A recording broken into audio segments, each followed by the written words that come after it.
the ruthless underworld of the Sullivan crime syndicate, weaknesses are buried. Genevieve, the boss's mute daughter, was his greatest vulnerability. But when she rescued a scarred, bloodied street dog everyone else wanted dead, she unknowingly brought home her fiercest protector and the ultimate weapon against a deadly, hidden betrayal. The city of Boston wept freezing rain the night Genevieve Sullivan found him. To the outside world, the Sullivan name meant legitimate shipping logistics and high-end real estate. To the police, and to those who lived in the city's sprawling, unforgiving underbelly, the Sullivans were the undisputed kings of the Irish-Italian syndicate. Arthur Sullivan, Genevieve's father, ruled this empire with an iron fist and a heart entirely devoid of mercy. He was a man who demanded perfection, loyalty, and above all, strength. Genevieve possessed none of the traits her father valued. At 22, she was a ghost, haunting the sprawling halls of the Sullivan estate. 12 years ago, she had witnessed her mother's brutal assassination in a crowded restaurant. The trauma had stolen her voice. She hadn't spoken a single word since she was 10 years old. Psychologists called it selective mutism. Her father called it a crippling liability. Because she couldn't scream, couldn't issue orders, and couldn't defend herself in a world built on verbal intimidation, Arthur treated her like a fragile glass doll. She was suffocated by round-the-clock bodyguards and kept entirely in the dark about the family business. But Genevieve saw everything. Silence had made her an exceptional observer. It was a Tuesday evening just past midnight. Genevieve was riding in the back of a blacked-out SUV, returning from one of the tedious charity galas her father forced her to attend to maintain their public image. Driving the vehicle was Dominic Russo. Dominic wasn't just a driver, he was one of Arthur's rising stars, a lethal, fiercely intelligent enforcer who had been temporarily assigned to babysit the boss's daughter as punishment for insubordination. He was brooding, sharp-jawed, and carried a heavy silence of his own. As they drove past the desolate warehouse district near the docks, the headlights swept over a dark alleyway. Genevieve slammed her hand against the partition glass, startling Dominic. She pointed frantically toward the shadows. "Miss Sullivan, I can't stop here," Dominic warned, his eyes scanning the perimeter. "It's not secure." Genevieve didn't wait.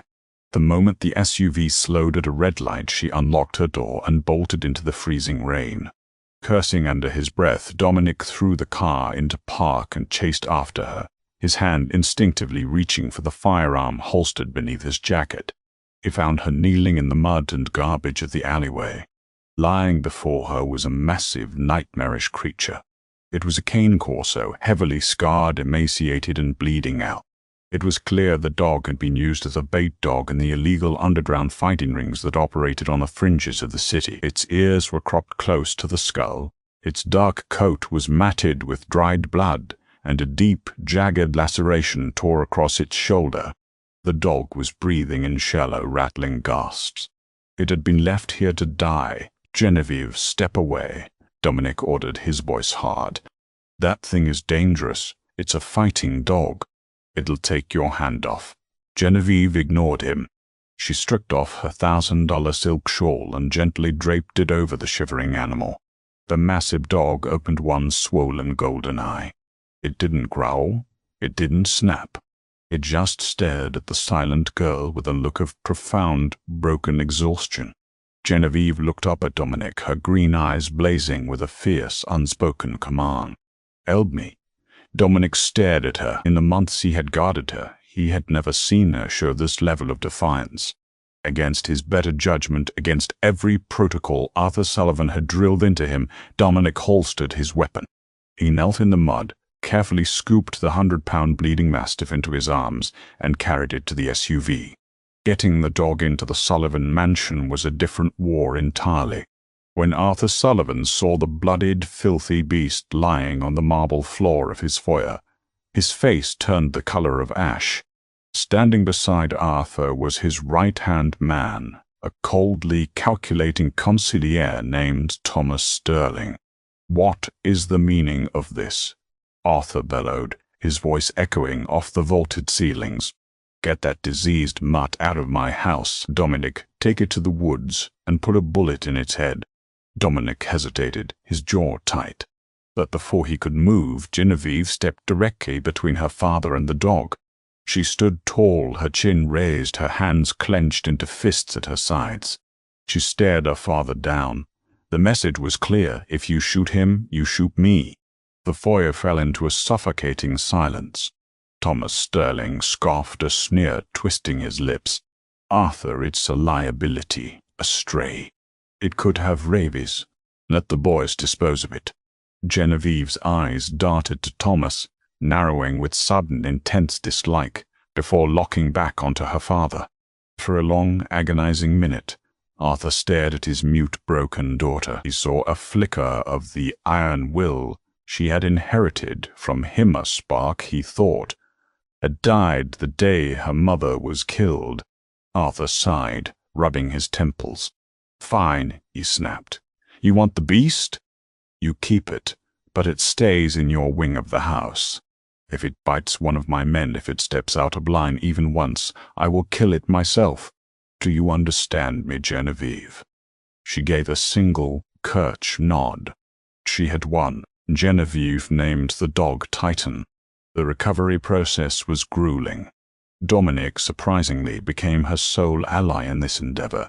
Using his underworld connections, he bypassed traditional veterinary clinics that would have reported the fighting dog, bringing in a discreet, private doctor who patched up the mob's foot soldiers. For 3 weeks, Genevieve barely left her wing of the estate. She slept on the floor beside Titan's large orthopedic bed, hand-feeding him pieces of boiled chicken, changing his bandages, and wiping the infection from his wounds. Dominic visited every evening, ostensibly to check on security, but he always brought a new toy or a bag of premium treats.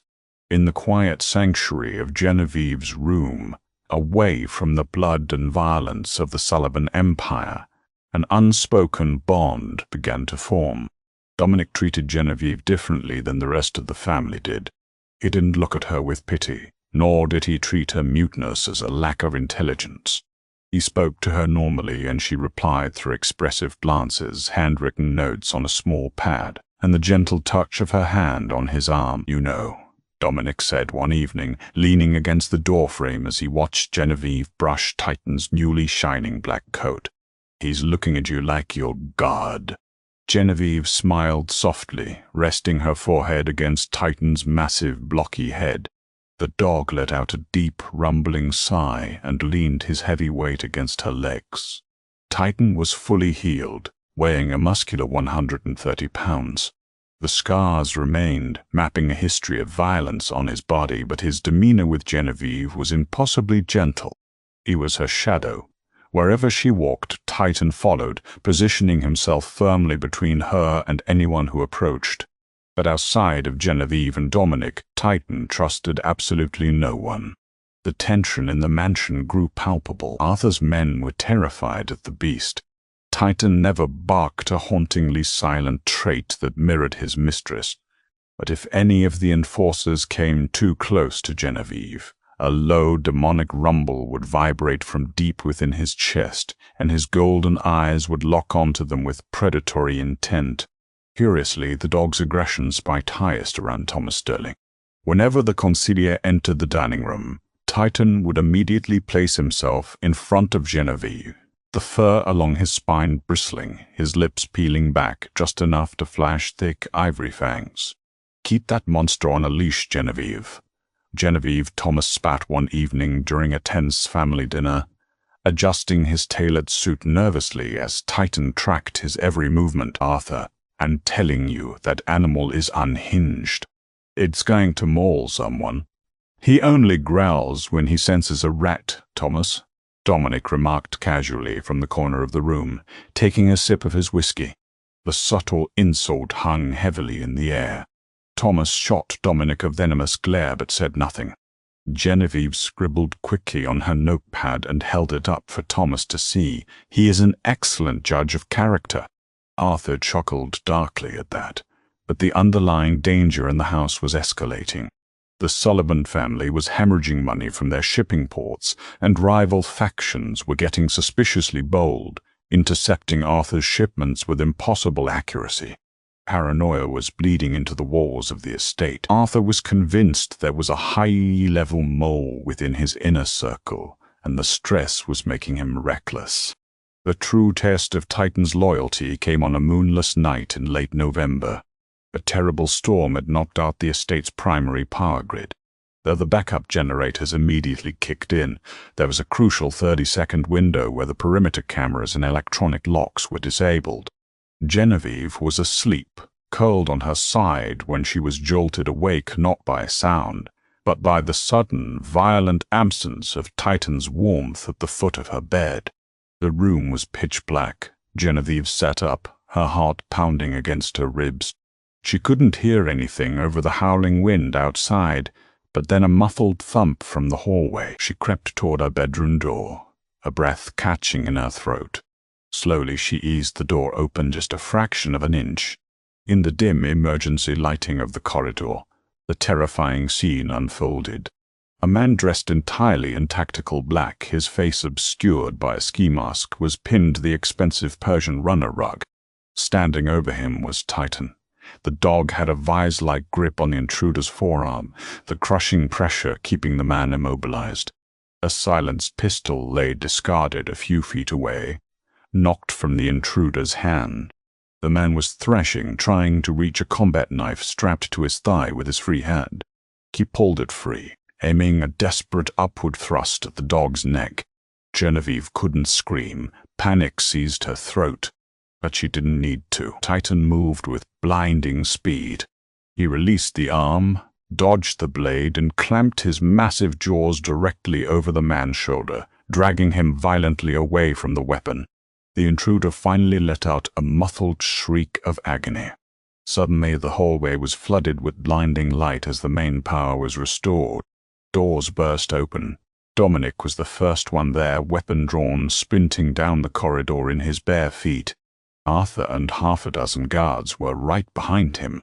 "Hold your fire!" Dominic roared, stepping in front of the trigger-happy guards. He looked at Genevieve, who was trembling in the doorway, and then at the dog holding the intruder hostage. "Titan, leave it," Dominic commanded sharply.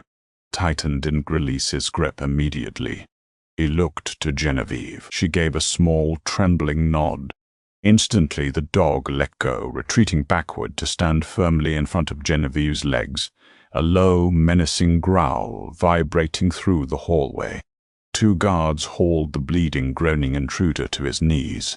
Dominic stepped forward and violently ripped the ski mask off the man's face. Gasps echoed through the corridor. It wasn't a rival gang member. It wasn't a faceless assassin. It was Paulie, one of Thomas Sterling's personal drivers and a trusted low-level associate of the family. Arthur pushed through the crowd, his face a mask of absolute fury. He looked at the silenced pistol on the floor, then at the man bleeding on his carpet, and finally at the mute daughter he had always considered a weakness. "Paulie," Arthur growled, his voice dropping to a terrifying whisper. "You were coming for my daughter." Paulie, clutching his torn shoulder, looked around wildly, his eyes wide with terror. "Boss, wait, I was just following orders." "I swear to God." "Whose orders?" Dominic demanded, pressing the barrel of his gun against Paulie's forehead. Before Paulie could speak, a shock rang out, deafening in the confined space. Paulie slumped forward, dead. Everyone whipped around. Standing at the end of the hallway, smoke curling from the barrel of his revolver, was Thomas Sterling. "He was a traitor, Arthur," Thomas said smoothly, lowering his weapon. "I couldn't let him speak lies and poison this family further." The boy clearly lost his mind. The silence that followed was suffocating. Genevieve's hands gripped Titan's fur tightly. She looked at Thomas, then at Dominic. Dominic's eyes met hers, and in that split second, they both realized the terrifying truth. The dog hadn't just stopped an assassin. He had forced the real rat into the light, and the war inside the Sullivan family had just begun. The sharp scent of gunpowder hung heavy in the corridor, mingling with the copper tang of blood. Arthur Sullivan stared at the lifeless body of Paulie, his chest heaving. For a man who built an empire on ruthless calculation, Arthur's blind spot had always been his loyalty to his inner circle. Thomas Sterling had been by his side for 30 years. To Arthur, Thomas's swift execution of the intruder looked like a loyal consigliere protecting the family from a traitor's lies. But Genevieve and Dominic knew exactly what it was, a desperate cover-up. In the days following the break-in, the atmosphere inside the Sullivan estate turned utterly venomous.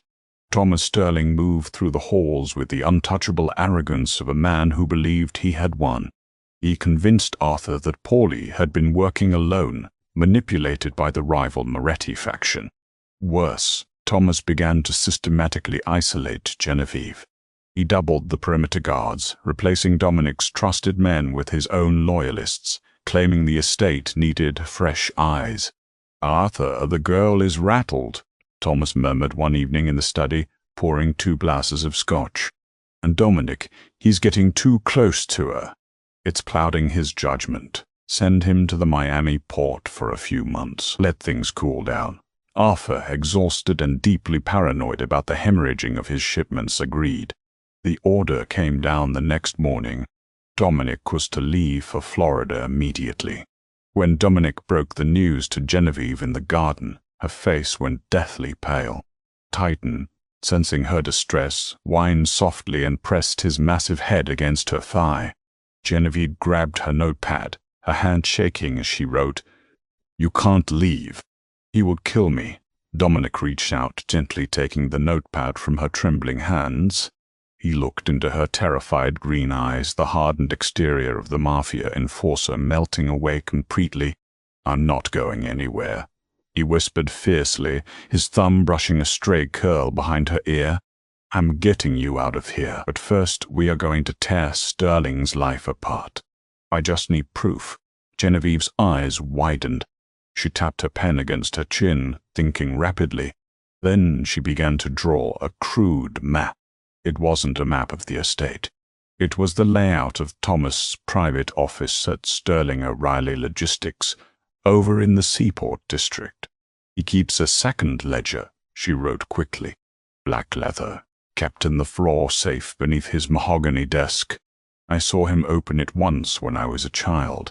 He thought I wasn't paying attention." Dominic's jaw tightened. "If I go into that office, I trigger every alarm in the building. It has biometric locks." Genevieve shook her head, writing again, "Tomorrow is the annual St. Jude's Charity Gala at the Fairmont Copley Plaza. My father is forcing Thomas to attend for optics.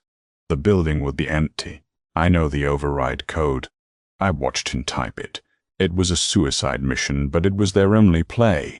The following night, while Arthur and Thomas were photographed sipping champagne with Boston's elite at the Fairmont, Dominic and Genevieve slipped out of the estate through the old servant tunnels. Titan was right on their heels, moving through the shadows with the silent, predatory grace of a panther. They breached the logistics building just past midnight. The silence of the empty corporate office was deafening. Following Genevieve's lead, they bypassed the primary security feeds. Dominic held his breath as Genevieve typed a 12-digit sequence into the keypad outside Thomas' suite. The light flashed green. Inside the opulent office, Genevieve dropped to her knees behind the desk, pulling back the Persian rug to reveal the floor safe. She closed her eyes, remembering a moment from over a decade ago, and spun the dial. Click. Dominic pulled the heavy door open. Inside sat stacks of cash, a velvet box containing illegal bearer bonds, and at the very bottom a black leather ledger. Dominic flipped through the pages, pulling a small flashlight from his jacket. His blood ran cold. The ledger detailed years of embezzlement, precise coordinates of Sullivan shipments sold to the Morettis, and offshore bank accounts in the Cayman Islands. But it was a folded piece of paper tucked into the back cover that made Dominic stop breathing. It was a bank transfer receipt. The date was exactly 12 years ago. The memo line simply read, "The Capitol Grill on Newbury Street." Genevieve let out a strangled gasp, her hands flying to her mouth. She collapsed backward onto the floor, tears streaming down her face. The Capitol Grill on Newbury Street. That was the restaurant where her mother had been gunned down. Thomas hadn't just been stealing money. He had orchestrated the assassination of the boss's wife because she had been pushing Arthur to take the family legitimate, threatening Thomas's illegal revenue streams. And Genevieve, the silent ghost, had been carrying the trauma of his betrayal her entire life. "We have him," Dominic whispered, pulling Genevieve into a tight embrace. "We have everything we need to end him." But as they turned to leave, Titan let out a deep, earth-shaking snarl, the fur on his back standing straight up. He planted himself squarely in the doorway of the office, his teeth bared in a vicious grimace. From the darkened hallway, the slow, rhythmic sound of clapping echoed into the room. Thomas Sterling stepped into the doorway, flanked by 4 heavily armed men. He hadn't gone to the gala. It had all been a trap. "I have to admit, I underestimated you, Genevieve," Thomas sneered, his eyes flicking to the ledger in Dominic's hand. "I thought you were just a broken little mute. But you've been a thorn in my side for 12 years. Dominic stepped in front of Genevieve, shielding her with his body, his hand hovering over his holstered weapon. But they were outgunned, 4-1. "Hand over the book, Dominic," Thomas ordered, pulling a sleek silver pistol from his coat. "And maybe I'll make it quick. You can die a hero defending the boss's useless daughter." "Arthur will find out," Dominic growled, his muscles tensed, ready to draw. "You leave a trail of bodies, and even a blind man will see the blood on your hands." Thomas laughed, a dry, hollow sound. "Arthur will see exactly what I want him to see. He will see that the rogue enforcer, Dominic Russo, kidnapped his daughter to extort the family, and I heroically tried to stop you. It's a tragic story, really." Thomas raised his gun, aiming directly at Dominic's chest. "Kill them," he commanded his men. Time seemed to fracture. Dominic drew his weapon, firing a shot that caught the nearest guard in the shoulder, but the other 3 raised their assault rifles. In that split second, the psychological dam inside Genevieve's mind built from 12 years of terror, silence, and grief violently broke. She wasn't going to watch another person she loved die. "No!" The scream tore from Genevieve's throat, raw, deafening, and absolute. It was the first word she had spoken in over a decade, and it hit the room like a physical shockwave. The unexpected sound made Thomas and his men flinch, hesitating for a fraction of a second. That fraction of a second was all Titan needed. The massive King Corso launched himself through the air, 130 pounds of pure, primal fury. He bypassed the guards entirely, locking his golden eyes onto the man who threatened his savior. Thomas fired, the bullet grazing Titan's ribs, spraying blood across the mahogany desk. But the pain didn't even slow the beast down. Titan slammed into Thomas's chest with the force of a freight train, driving the consigliere violently to the floor. The silver pistol skittered across the room. Chaos erupted. Dominic used the distraction to take down 2 of the guards with precise lethal shots. The 4th guard panicked, dropping his weapon and sprinting down the hallway, only to run face first into the barrels of 3 shotguns. The lights in the hallway snapped on. Standing there, flanked by his most trusted old guard enforcers, was Arthur Sullivan. "Stand down," Sir Arthur roared, his voice shaking the glass partitions of the office. The room froze. Dominic lowered his weapon, kicking the guards' rifles away. On the floor, Thomas was screaming, pinning his arms over his face as Titan stood directly over him, the dog's massive jaws clamped inches from his throat, waiting for a command. Arthur walked slowly into the room, his eyes scanning the blood, the bodies, and finally resting on his daughter. Genevieve was shaking violently, clutching Dominic's arm. "What the hell is going on here?" Arthur demanded, looking at Thomas on the floor. Genevieve let go of Dominic. She stepped forward, ignoring the blood on the carpet. She looked her father dead in the eye, her chest heaving. She pointed a trembling finger at Thomas Sterling. Genevieve's voice cracked, raspy and completely unfamiliar from years of disuse. He killed her. He killed Mom. Arthur froze. The color drained completely from his face. He looked at Dominic, who silently handed him the black ledger, open to the page with the receipt from the Capitol Grill. Arthur stared at the paper. The realization of a 12-year betrayal crashed into him. He had trusted the snake that murdered his wife, and in doing so, he had alienated the only pure thing left in his life. Arthur slowly drew his own revolver. He looked at the dog. "Call him off," Arthur whispered, his voice dead and hollow. Genevieve looked at Titan. "Titan, come."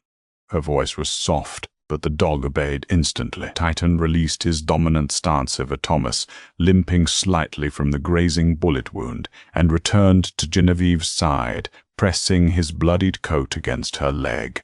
Thomas scrambled backward against the wall, his face pale with terror. "Arthur, please. We built this together."